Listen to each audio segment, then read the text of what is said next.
Quando você tem que usar força, quando você é líder e você tem que usar força, quer dizer que você já não tem poder nenhum. Trabalho remoto versus trabalho no escritório, né? Sobre trabalhar em local ou modelos híbridos aí tudo bem, tudo mais. Tem um canal que eu assisto de vez em quando, o cara do Jovem Tranquilão. Olha, vou ser bem sincero, eu não concordo com a maioria das coisas que ele fala, mas eu gosto muito pelo jeito do cara ser tranquilão. Eu não sei se, cara, acho que não tem como não gostar do maluco, porque o cara é bem tranquilo assim mesmo, né? Bem igual o nome dele fala, bem tranquilão. Mas ele odeia o trabalho presencial, eu entendo por quê, eu entendo o que ele faz, né, por ele ser bom, como ele fala, muita gente fala que ele é bom em Java, tudo mais. Então, trabalhar remotamente para ele, né, no estilo de vida dele, no que ele planejou, pode até fazer sentido para ele, mas a questão aí é o seguinte, cara, você largaria boas oportunidades para trabalhar no modelo híbrido ou até trabalhar no modelo presencial, né, totalmente presencial, por conta só que você quer trabalhar no remoto? Vou dar um exemplo, tá? Imagina que uma empresa te oferece seus 2.000 euros aí para você por mês, para você trabalhar remotamente, outra empresa te oferece 3.000, por exemplo. Uma empresa te oferece 2.000 euros para você trabalhar remotamente, mas é um ambiente horrível de trabalho, que vai te esgotar, e muitas das vezes também você não vai ter valor, você já tem aquela panelinha ali, né? Toda empresa sempre tem uma panelinha ou outra. E a outra empresa te oferece viagens internacionais, um ambiente melhor, mais tranquilo, um horário flexível, entende? Então, essas coisas você tem que ponderar. Eu acho que trabalhar remoto ou híbrido se diz muito mais sobre o como que é a empresa, né? Quais são os pacotes que a empresa oferece no sentido não só de benefícios financeiros, mas mesmo também no ambiente de trabalho, porque cara, hoje, pra mim, pelo menos pessoalmente, eu ter flexibilidade no meu horário, poder começar mais cedo. Hoje, por exemplo, até por acaso eu posso. Nem é sobre a minha atual empresa e a antiga empresa, tá, que eu tô falando, mas é sobre empresas que eu vejo os colegas trabalhando. Hoje, eu posso, por exemplo, pegar às 7 da manhã e sair ali às 4 da tarde, né? Eu poderia começar até às 6 da manhã e sair às 3 da tarde, se eu quisesse. Posso também pegar às 10, às 11 da manhã e sair um pouco mais tarde. Então, ter essa flexibilidade, ou seja, ser voltado mais em tarefas e não ter, ser uma empresa que não tenha microgerenciamento. Se você é gestor, você está me ouvindo, cara, talvez você não saiba disso, talvez se você souber, eu estou querendo reforçar aqui, a forma mais rápida de você perder um colaborador é fazendo microgerenciamento. E sim, tá? Sim, sim, você pedir que tudo passe por você é microgerenciamento, você usar o Scrum da forma errada, você pode estar fazendo microgerenciamento, principalmente se você é gestor de projetos. Já peguei bastante gestor de projetos fazendo isso. E eu sei que você está preocupado, comprometido com a entrega do projeto no tempo, período certo, mas se você ficar fazendo esse gerenciamento diariamente, querendo saber no detalhe, várias vezes ao dia, como é que está o andamento, isso você não está usando Scrum. Você nada mais está sendo igual aqueles chefes de 50 anos atrás, 100 anos atrás. Tá? Não mudou, não muda exatamente nada para você. Cachorrinho, que bonitinho aqui, pessoal. Passando aqui. E não muda exatamente nada. O que eu quero falar para vocês é, sim, o Scrum, ele é uma ferramenta excelente. Eu gosto muito do Scrum. Defendo bastante o Scrum. Mas eu vejo que as dailies vêm sendo usadas cada vez mais para fazer microgerenciamento, tá? Cada vez mais é usado nesse sentido do microgerenciamento, para poder, uma forma diferente, saber o que a pessoa está fazendo a cada minutinho. E não é a ideia do Scrum não é essa, tá? A ideia do Scrum basicamente é deixar que o time de desenvolvimento se auto-organize, ter confiança nas pessoas e que eles vão entregar aquilo que foi acordado, tá bom? E que eles vão saber levantar a mão quando está desbloqueado, tudo mais, quando está bloqueado. Enfim, o Scrum não é usado para a daily da Scrum é usada para saber se você tem impedimentos, não se você tem, não que você, sim, que você fez o que você está fazendo, mas a intenção aqui é buscar saber se você tem impedimentos, saber como é que está ajudando. Se você está preso numa tarefa, às vezes uma pessoa júnior, e não fica meio assim de levantar a mão e falar, poxa, estou bloqueado e tal. Na daily, o Scrum Master, ou até mesmo o gestor de projeto, pode falar assim, está precisando de ajuda, ou o time pode dizer, está precisando de ajuda, vamos te ajudar aqui. Então ajudar, né, o Scrum Master ele entra ali para falar, olha, você pode sentir a vontade de levantar a mão, falar que não sabe alguma coisa, falar que precisa de uma ajuda numa determinada tarefa. E esse é a ideia do Scrum, não é saber, olha, o que você fez, até onde você avançou, tal. Se for para usar isso, usa o modelo Waterfall, né, com aquela planilhona lá, tudo mais, vai fazer mais sentido. Tá? Não estou falando até que tá errado, eu não gosto, tá? Se tiver esse modelo de acompanhamento no detalhe constante e eu não tiver liberdade, cara, eu não gosto. Eu não gosto porque, me desculpa, mas eu já tenho mais de 20, acho que uns 20 anos de experiência aí. Esse momento aí, essa questão de ser microgerenciado já passou para mim, já não estou mais nesse momento. Então, isso é uma coisa que eu queria compartilhar com vocês. E principalmente, né, voltando ao assunto aqui de modelo híbrido ou modelo presencial, essas coisas fazem diferença. Então, às vezes você está no modelo remoto, totalmente remoto, e, cara, você está sendo microgerenciado, você não tem liberdade do seu trabalho, não tem perspectiva de crescimento, porque sim, quando você está remotamente, uma das coisas que você tem, um dos problemas que você tem, é justamente esse, de que você não tem contato com as pessoas e às vezes você perde as oportunidades, por não ter esses contatos com as pessoas, não ser visto. As pessoas não sabem quem é você, só sabem ali o que reportam de você. E isso é um problema seríssimo. E eu posso garantir para você, tem um profissional que ele é muito, muito, muito bom, então o trabalho dele sobressai de alguma forma, mas no geral o que eu vejo é profissionais medianos ou até ruins que se sobressaem só porque estão próximos às pessoas certas, né? E tem aquela relação, né? Aquele relacionamento, e isso acaba contando muito para a promoção. Conheço gente que está na Espanha, está aqui em Portugal, está nos Estados Unidos, enfim, tá outros países aí que eram profissionais medianos, não são profissionais ruins, mas que se dão muito bem na vida porque sabem se relacionar muito bem com as pessoas. É uma inteligência, é uma skill, né, de se relacionar muito bem, de fazer essa amizade. É sempre lembrado.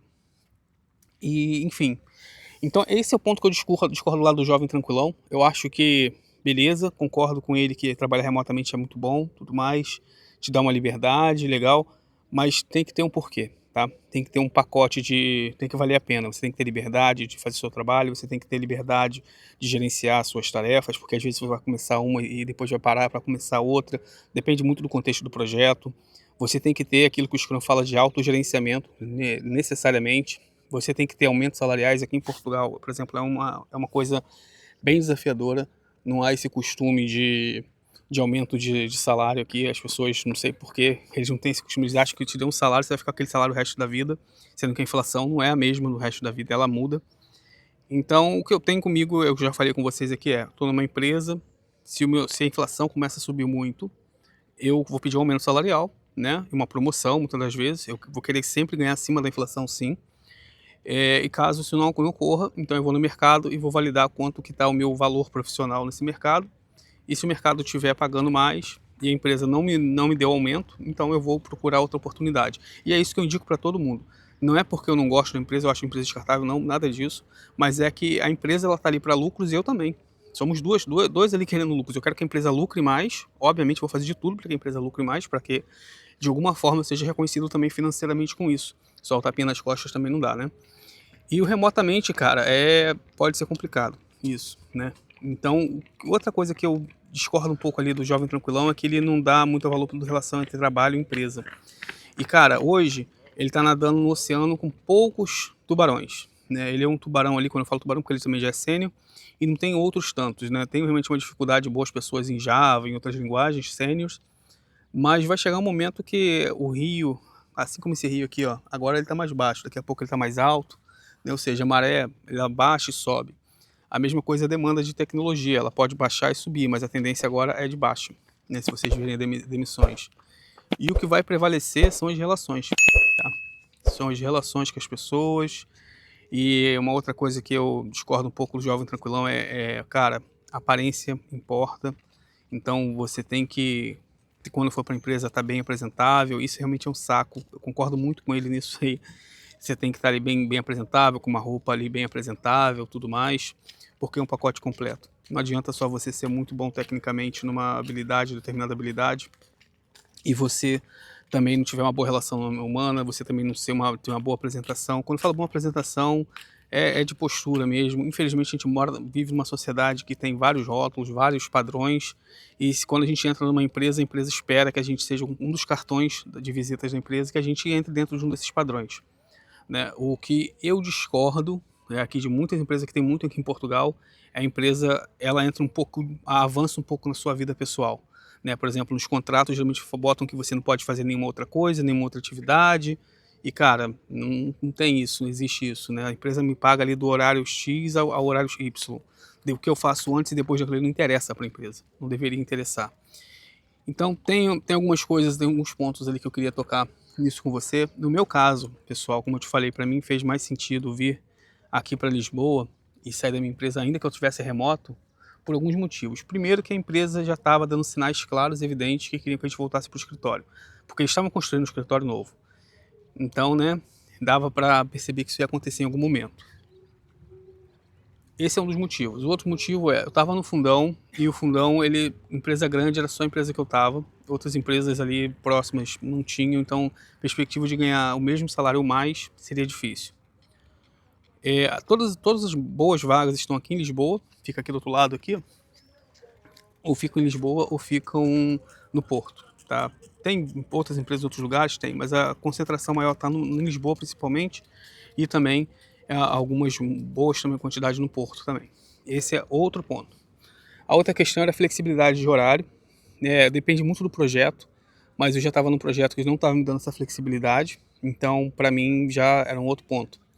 A outra questão também era a forma como que a gerente de projeto ela via, né, como que ela gerenciava as coisas. Eu não concordava com muitas coisas, mas eu acho o seguinte, se ela está como gerente de projeto, eu não concordo, então cabe a mim a procurar outra coisa. Quando eu falo não concordar, é nessa questão de microgerenciamento mesmo, não concordo com isso, não acho que é essa forma que tem que ser feita. E a outra questão mais clara para mim ali era na questão do projeto, no sentido do projeto, né. O projeto, as tecnologias do projeto estavam indo para uma área que para mim não fazia sentido naquele momento. Eu ia ficar como, vamos botar ali como líder da equipe, mas era uma equipe de suporte unicamente a uma solução que para mim não fazia tanto sentido assim. Então eu comecei, eu vi no longo prazo, no início ia ser interessante, tinha coisas desafiadoras, mas no longo prazo não tinha mais coisas desafiadoras. E além disso, também tinha a questão principalmente que me fez ir para o mercado, foi a questão salarial. Então fui para o mercado e busquei essa nova oportunidade salarial. E é aqui que entra que eu falo com vocês. Não avaliem as coisas, basicamente, se vale a pena por conta de ser remoto ou híbrido ou presencial. Não é isso. Você tem que avaliar a empresa, o projeto. Consultorias, geralmente, cara, pode ser remota, mas vou te falar, não é tão bom assim, tá? Não é. Consultoria você tem que gostar. Essa empresa que eu estava eu recomendo, apesar dessas coisas que eu não gostei, esses pontos específicos que eu não gostava, é a empresa que eu recomendo vocês irem, mas consultoria é uma coisa mais desafiadora. Então, às vezes você vai trabalhar remotamente consultoria, mas, cara, você pode trabalhar híbrido numa empresa que é um projeto único, que você tem um produto, que você vai desenvolver aquele produto e aquilo ali vai te especializar numa determinada área, por exemplo. Isso para mim acho que agrega muito mais valor, né? Uma situação que teve recentemente, antes de eu sair da consultoria, por exemplo, foi eles queriam que eu fosse até Lisboa, da minha casa até Lisboa, ir e voltar 2 vezes para um treinamento, sendo que eu já estava no meu período de saída da empresa. Faltavam poucos dias para mim sair da empresa e queriam que eu fosse fazer esse treinamento só mesmo por capricho. Não era para agradar cliente, não era nada, só por capricho. E aí eu falei que eu não iria, porque, só para explicar para vocês, onde eu morava, para Lisboa, eram 3 horas dirigindo para ir, mais 3 horas dirigindo para voltar. A gente está falando de 6 horas, tá? De ida e volta. Só em um dia, então, ou seja, são 6 horas, são 12 horas o total. Eu ia ter que 2 dias, 6 horas ir e voltar. E além disso, cara, eu ia ter que alugar um carro, porque meu carro não estava legal, porque tinha um negócio de problema de óleo lá, enfim. Aí agora já consertou já. Mas ia ter que alugar um carro, pagar gasolina do meu bolso, combustível do meu bolso, portagens que aqui não são baratas, tudo do meu bolso para depois ver com a empresa para resolver. Eu falei assim, não vou, não faz sentido, eu já pedi demissão. E isso, o pessoal desligou aqui que a câmera superaqueceu e aí teve que enfim, nem sabia que ela tinha isso aqui, não sei porque estava no sol, enfim. Mas enfim, queriam que eu fizesse essa viagem, 3 horas para ir, mais 3 horas para voltar, e não tinha ônibus, tá? Que da onde eu morava para Lisboa, não tinha ônibus para que eu chegasse no horário com o cliente, sendo que o correto era que, como eu já estava nos meus últimos dias, era eles já terem colocado outra pessoa no meu time, no meu lugar, e eu estar fazendo transferência de conhecimento para essa pessoa, e essa pessoa então ir para esse treinamento com o cliente. né, porque para que o projeto não seja prejudicado, fosse prejudicado. Foi a minha orientação para eles, mas não que eles queriam que eu ficasse até o último dia fingindo para o cliente que eu ia ficar no projeto, ia receber todo esse treinamento, depois ia entrar uma outra pessoa, que a pessoa ia ter que assumir aquilo sem treinamento, sem conhecimento, e aí depois eu sei o que aconteceria. Falariam que o Jefferson não fez uma boa passagem de conhecimento. Obviamente, como eu não estou na empresa para me defender, a coisa ia cair sobre mim, só que eu não deixei que isso acontecesse. E aí escalaram para um gerente, para outro gerente, para outro gerente, para outro gerente, e eu peguei e expliquei tudo para eles me deram razão, esses gerentes, né? Pelo menos ali os mais importantes me deram razão, falaram assim, realmente não faz sentido. E aí colocaram outro colega meu que é muito bom, gosto muito dele, eu trabalho muito com ele, já me ajudou muito, gosto muito, mas colocaram meu colega sem aviso, sem nada, simplesmente para ir para o cliente. Enfim, esse é um dos problemas de consultoria, né? Como são muitos projetos, eu não acho que a pessoa que é a gerente do projeto fez por mal, porque ela não gosta de mim, não gosta de brasileiro, não acho que é isso. Eu acho que às vezes você tem muita coisa na sua mesa, muitos projetos para gerenciar, e você esquece de gerenciar corretamente as pessoas. Você, na verdade, não gerencia as pessoas. Você esquece que tem detalhes ali. Não era suposto que eu já tinha pedido demissão, já estava poucos dias para sair, tivesse que dirigir 12 horas, né, de ida e volta, 12 horas ao total, para ir para uma reunião com o cliente. Não faz o menor sentido, eu nunca faria isso como gestor. Né, a não ser que a pessoa quisesse ir e tudo mais, fosse próximo, enfim, várias outras, né, outras variáveis aí.